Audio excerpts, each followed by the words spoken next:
views expressed by our guests are their own and do not reflect the official stance of their employer or any affiliated organizations. Welcome back to the Counsel House Podcast. I'm your co-host, Daniel Abramoff. Today we have another great episode sitting down with the Senior Counsel over eDiscovery and Information Governance at ADM, Michelle Bogosh. Today I sat down with Michelle and spoke to her about her thoughts on how AI is not only going to incredibly improve the legal industry, but how it's going to offer a lot of value to a lot of folks who need a lot of help. I hope you enjoy. Michelle, thank you so much for joining us. Thanks for having me. So just off the bat, you've been in the industry focused on eDiscovery, I believe, since 2008, 2009. How have you seen AI continue to transform the landscape of eDiscovery? In the eDiscovery side of things, we were really a little bit ahead of the curve on AI.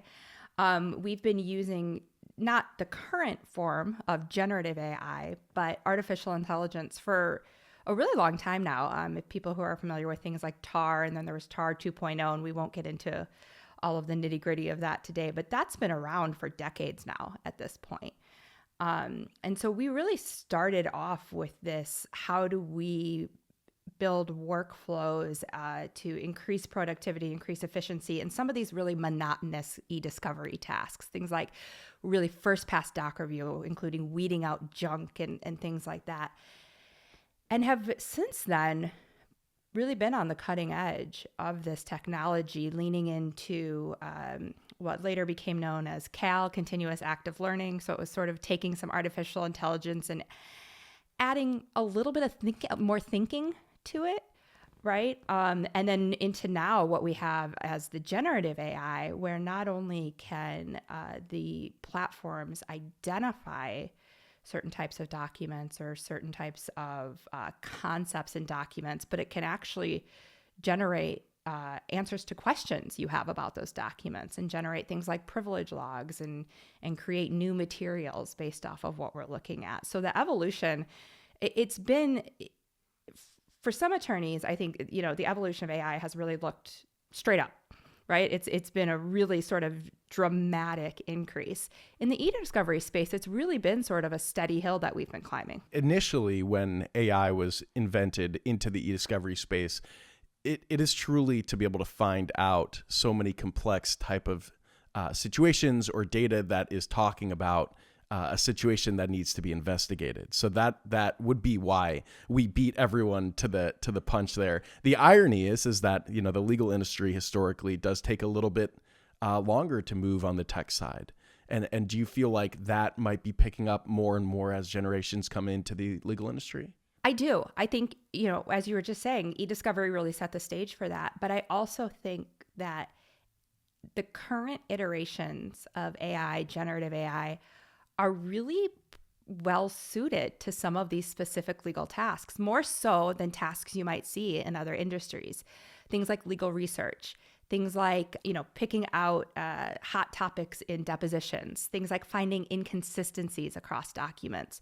Those sort of very focused tasks and somewhat repetitive tasks, although the subject matter on every case is different, but the actual underlying task is a bit repetitive.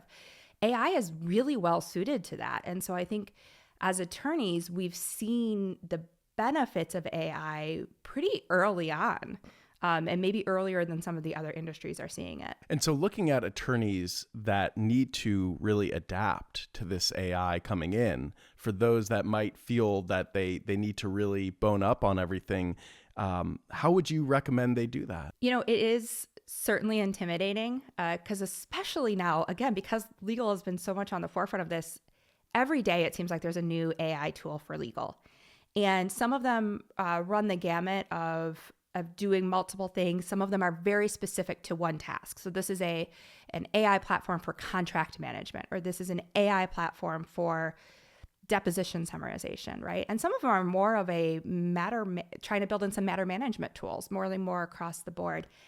And so to just, try to Google or search, what do I want to use? Or to ask ChatGPT, what do I want to use for this task, could be overwhelming.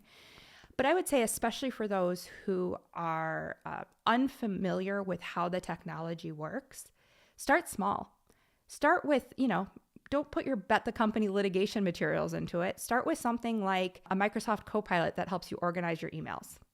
and understand how the technology works. See how it helps you. Start to figure out how you prompt and how you ask it things to get the results you want. And start in a small way like that. And then move on to tools that are doing things like summarizing deposition transcripts or summarizing medical records. Those are especially helpful if you do any, sort of personal injury or product liability work. We all know you get hundreds of thousands of pages of medical records. So those types of technologies are a little more accessible, and the output coming out of there, I would say, is a little bit lower risk, if you will, than something that you're actually necessarily going to put in front of a client or file in a court. Those are what I would call productivity and efficiency tools. So start with those before you move on to actually using it for helping to draft briefs or any of that. That makes sense. And you had touched on something pretty important when it comes to prompting. I really do feel like we're hearing that over and over again, is those who will be able to take advantage the best with AI are those who are really good at prompting and being able to speak to the machine. And I like the fact that you had said maybe go on ChatGPT to be able to also learn a little bit about it. That's the irony, is AI does help a lot with learning AI. Yeah, it's really fascinating. If you have hours of downtime to spare, go and ask AI about AI. It's really interesting to have it teach you about itself. But yeah, prompt engineering, I really think is not only so important, but it's really both an art form and a science. And so it's something that you're likely not going to get right the first couple of times. You really sort of got to feel that out. And every tool is also going to be a little bit different, just like every person is a little bit different, right? So the way you talk to it might be a little bit different tool by tool.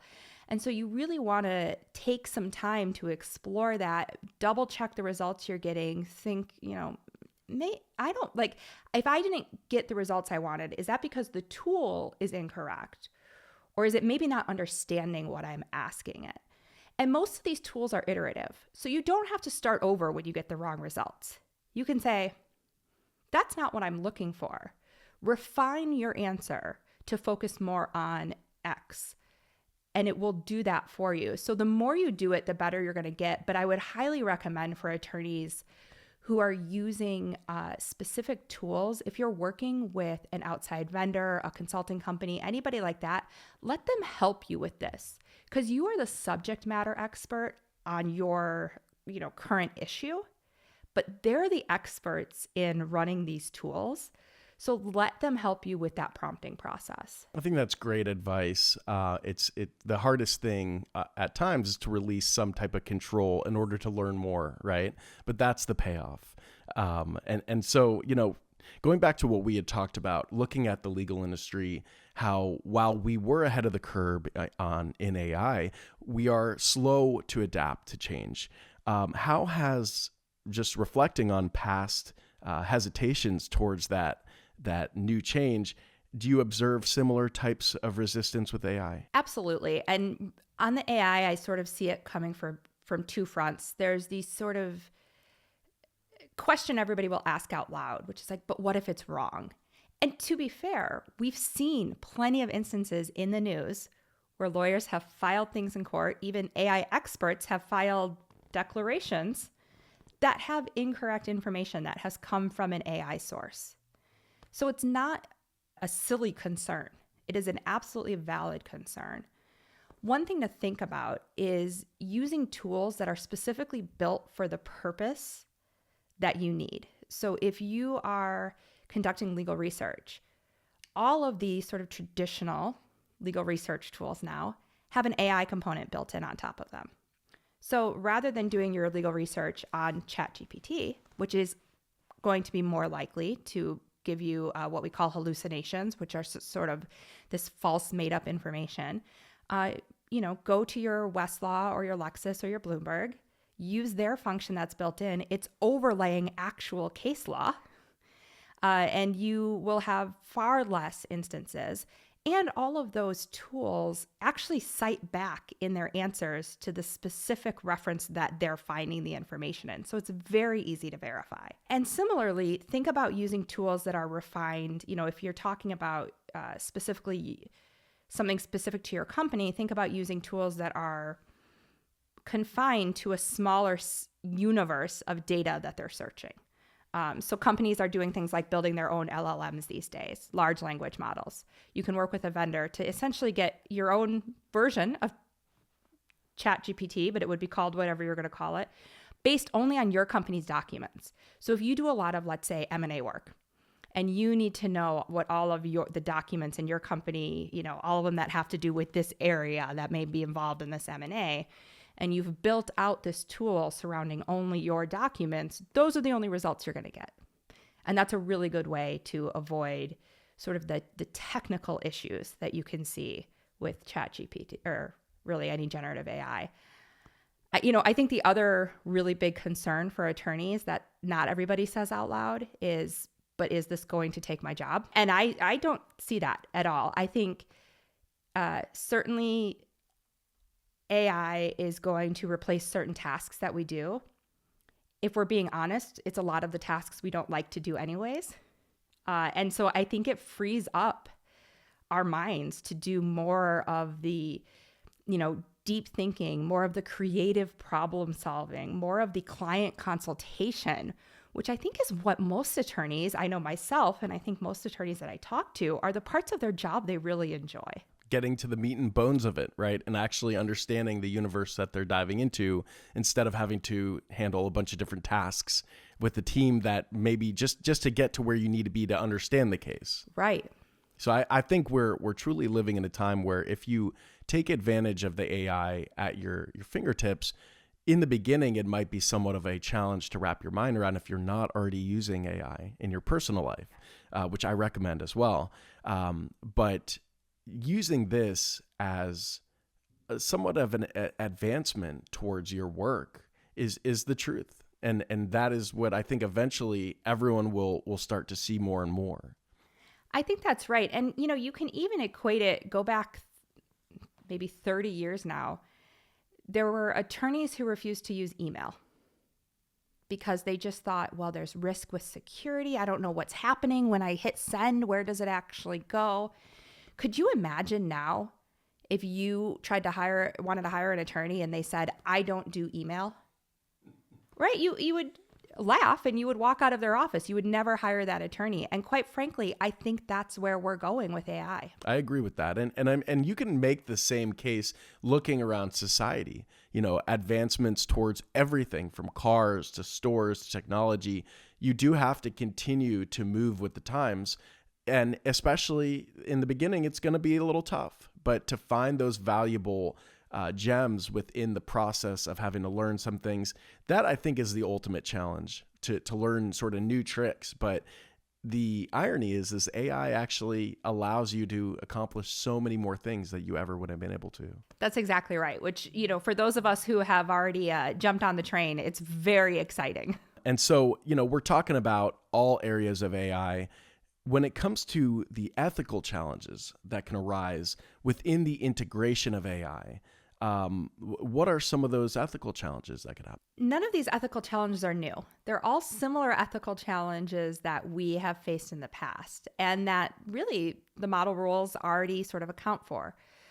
Things like reviewing the work of a junior associate. Think of it in that way, right? You would never ask somebody who just got barred yesterday to write you a legal brief and just hand that over to the client. You would ask them, to do their research, to start a draft, and then you would work with them, review it, make sure it's accurate, make sure it, represents the quality of work that you want to put out in the world. So those types of things, it's different because we now have technology that's replacing some of what's happening from the people perspective, but the challenges themselves are not necessarily unique. Other things, we just talked about hallucinations. Well, as an attorney, you've always had a duty to make sure that the work that you're putting out there is accurate, right? And to double check your sources. We all spent a lot of time in law school learning how to do legal research. I am old enough that I learned how to do it both in the actual library with books and on a legal research platform. We had a dual track, but it's the same thing here. You're going to research, you're going to verify. So all of those things still exist. And really importantly, I would remind everyone that we also, as attorneys, in our duty of competency, it includes a mention about being competent with technology, right? And so that not only necessarily includes understanding what technology is out there, but making sure you're using it correctly. And to our earlier point, if you're not sure, making sure you educate yourself, work with trusted partners who can help you get there. So certainly those challenges exist, but I think there's a path for each of those to still be successful. And some of those areas, the challenges do go as deep as, obviously data privacy. You look at all the laws around the world, requiring you to be compliant in every aspect. And then also algorithmic bias, which can be a challenge as well. Are those areas that you feel are going to continue to evolve in the sense that we'll have to come up with a way to address them more and more? Or do you feel like technology will sort of take care of that as well? I do think that there is going to be a bit of an evolution. And this is where actually humans come back into play. We have to continue to teach the tools. The tools are built on literally decades upon decades upon decades of information that humans created. And humans are going to have to continue to create information for the tools to be able to continue to evolve. So that's a really important piece here. And specifically when we're talking about, let's say, bias is absolutely real in these tools. And in the legal field, we talk about bias in sort of a very specific way, about bias towards certain groups of people, et cetera. Bias in the data world is slightly different, but it manifests itself in somewhat of the same ways, which is where, for example, when I was giving a presentation on this, one of my co-presenters ran a prompt through one of the image generators. There's a million different ones out there, but there's quite a few, and you can say, create an image of this. And she said, create an image of a successful business person. And specifically use business person, right? She did it 5 times. Every picture that came back was of a male. And every picture that came back also had either a blazer or a tie or both. And a couple of them had like a fist pump, which was really interesting.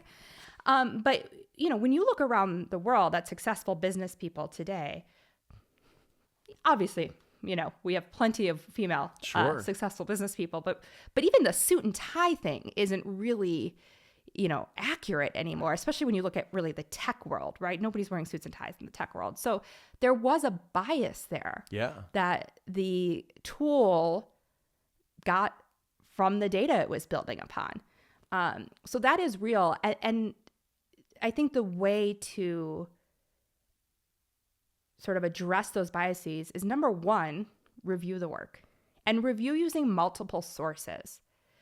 So if you've asked, or even the same tool, but multiple times, if you've asked a question, it might be in the way you framed the question, or it might be in the way that the tool frames the answer, where there's going to be a little bit of bias. So you can try asking the same question again, see if you get different results, ask the same question to a different tool, and then also go and do your own research. Go back to what is now the good old-fashioned Googling way of looking things up, or, using your legal research tools. That will help you to identify bias where it exists.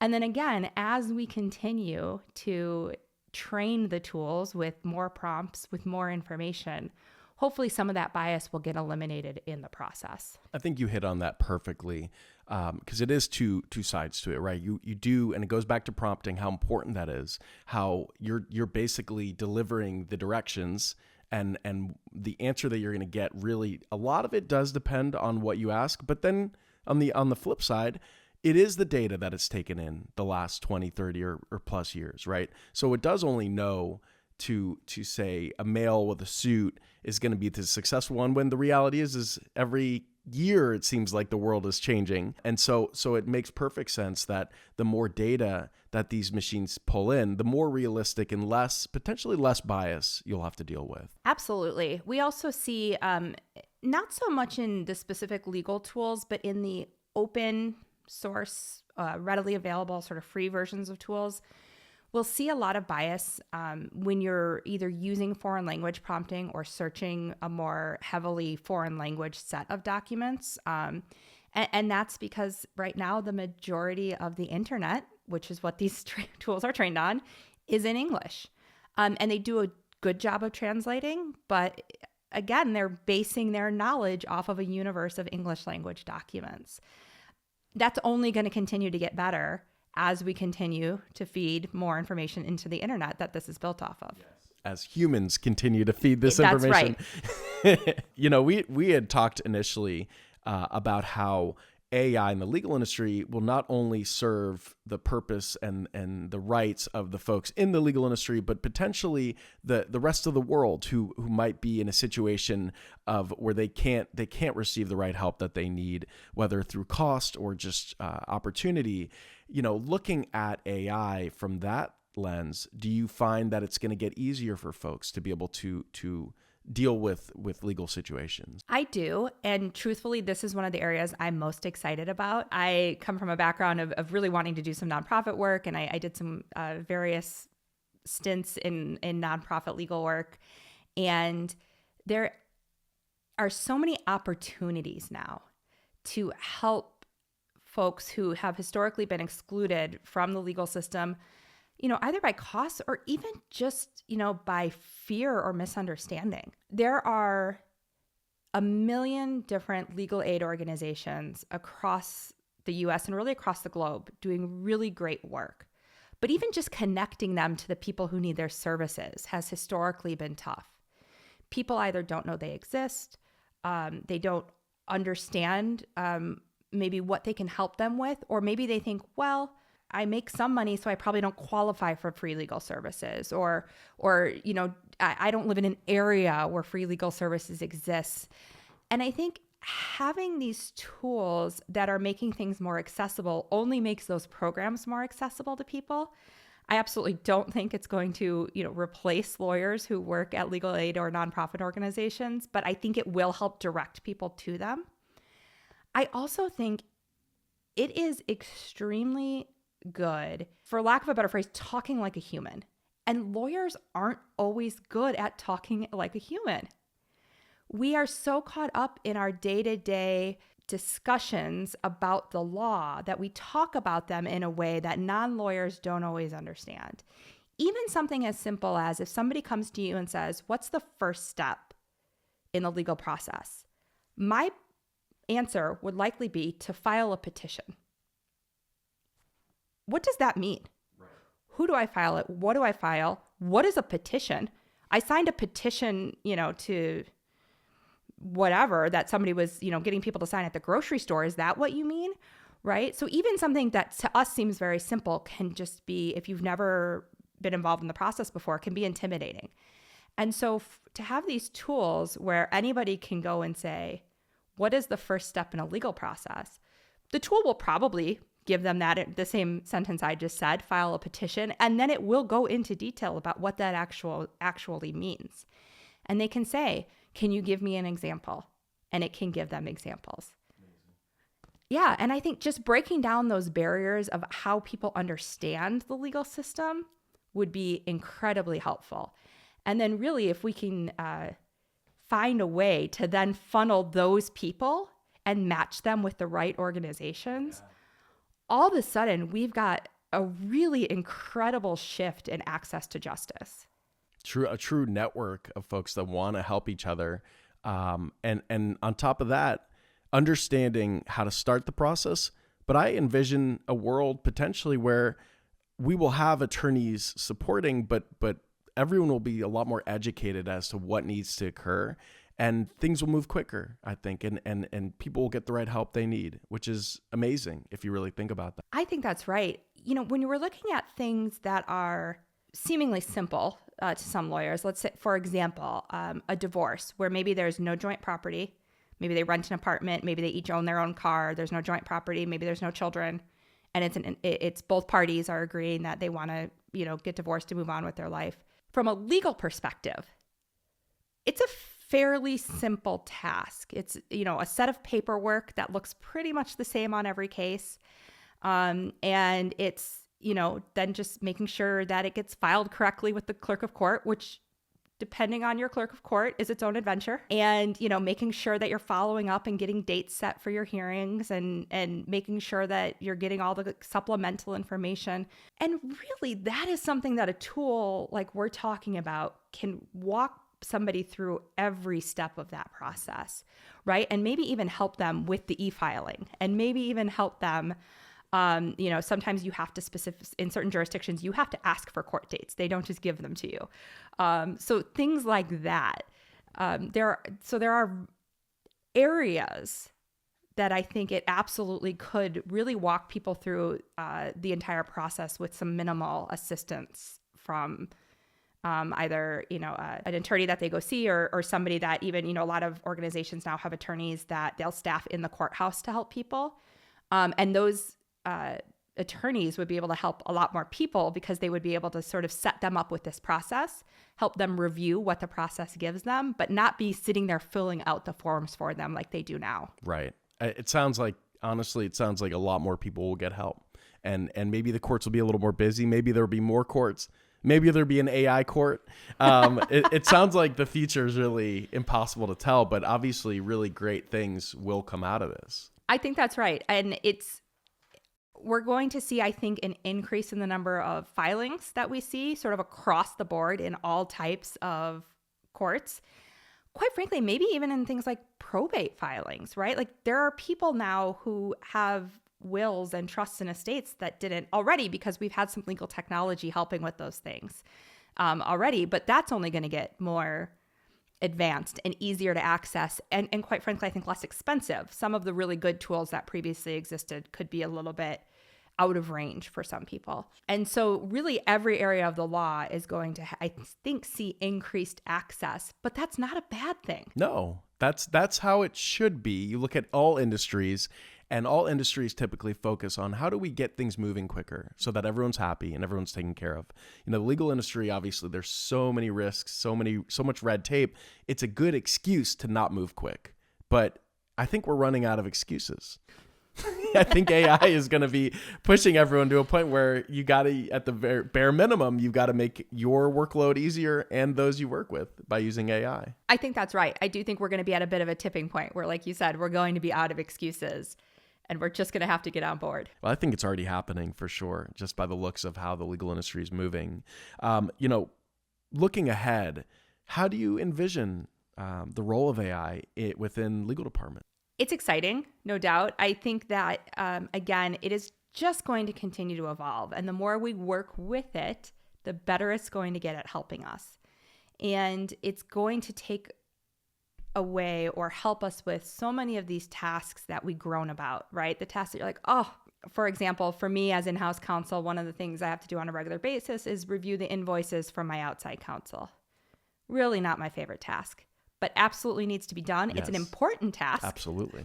I'm sure my outside counsel would agree, but it's not one of my favorite things to do. And it's maybe not the best use of some of my time. Sure. And so when we think about using it in the ways where we can give it work that it's going to be really good at and that we don't love to do, and it really frees up my time to then go spend time with my business people, learn more about their pain points, do some strategic thinking with them, right? It's really exciting. So I think it's going to make us more efficient. It's going to make us better lawyers because we're going to not get so burned out by some of the little stuff and some of the minutia that we deal with on a daily basis. And it's going to allow us to do things that we love to do. And I only see that increasing in the future. I completely agree. And I find it's interesting to see for the folks that are a little slower to get to AI. The irony is they're going to be probably help more than anyone. All these tasks that you should not be doing, to be honest. They are very important, but either AI dealing with numbers should be dealing with that, or maybe even another department. But for the most part, utilizing AI is going to just increase so much efficiency across the board.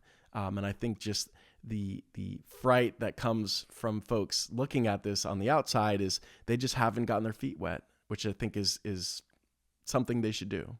Yeah, I think that's an excellent point. The people who are probably most afraid are going to benefit a lot because they're probably people who aren't leveraging technology to the best of its ability currently, and probably are getting sort of mired down in these tasks. And it's really just going to help that. Yeah, I completely agree. Thank you so much for sitting down with us. What an excellent topic. And really look forward to sharing this with our audience. Yeah, thanks so much. This was a great conversation.